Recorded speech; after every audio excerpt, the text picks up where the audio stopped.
Așa, acum am reușit. Ok. Ăsta este un părculeț. E bună ziua pentru făcut această înregistrare video pentru că este nor. A și plouat puțin în după amiaza asta.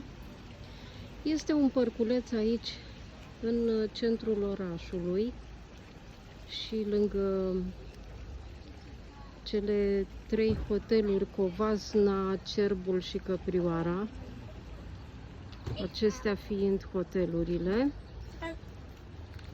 Căprioara este puțin mai încolo. Orașul este foarte curat, îngrijit, covăsnenii sunt ok, chiar dacă ei vorbesc limba maghiară, ei între ei, se poartă foarte bine cu noi ceilalți și se vorbește românește fără niciun fel de probleme.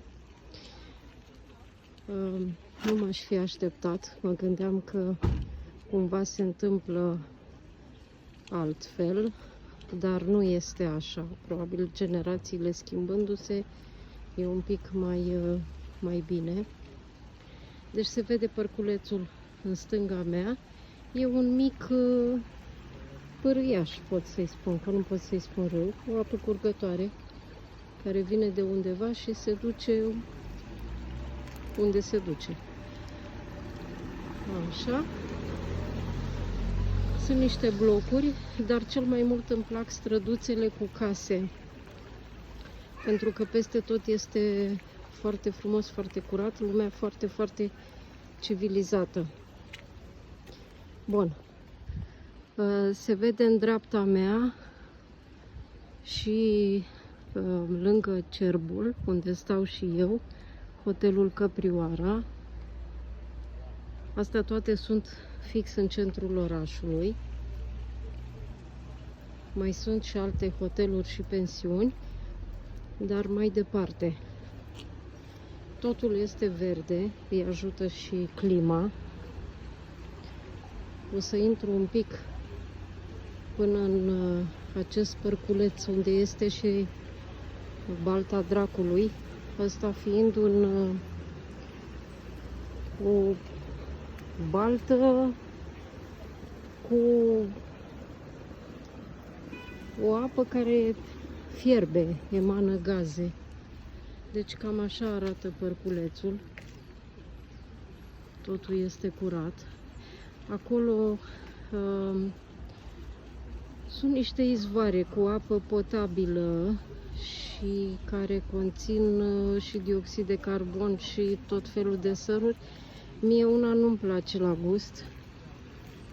E minerală, dar are un gust specific așa. Nu pot să o beau.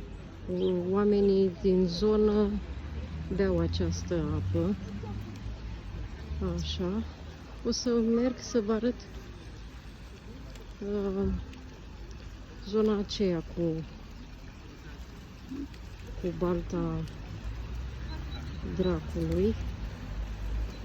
Să vă arăt cam despre ce este vorba. O să vă și citesc după panou, pentru că eu am citit, dar am uitat deja. O mică fântână arteziană, cât pentru un orășel mic, stațiune, bloculețe, circulația este, mașini sunt atât de puține încât ai sentimentul că ești undeva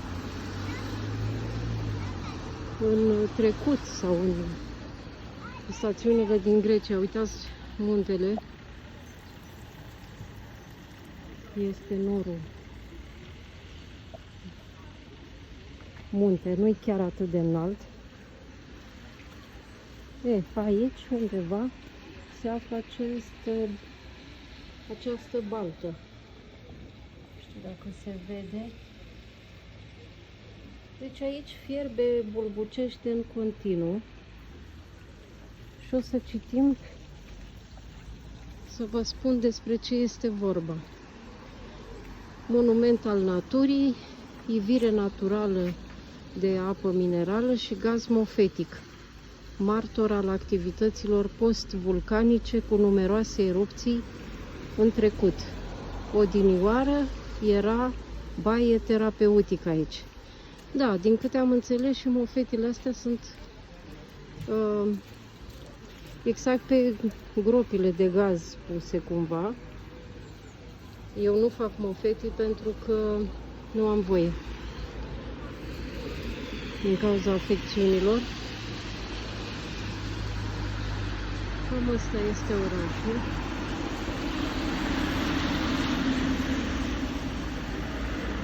Așa zis centrul. Cam aici sunt magazinașele lor. Bine, se merge și mai încolo, dar cam atât se vede și cam atât pot să vă arăt acum, pentru că eu trebuie să merg deja la masă și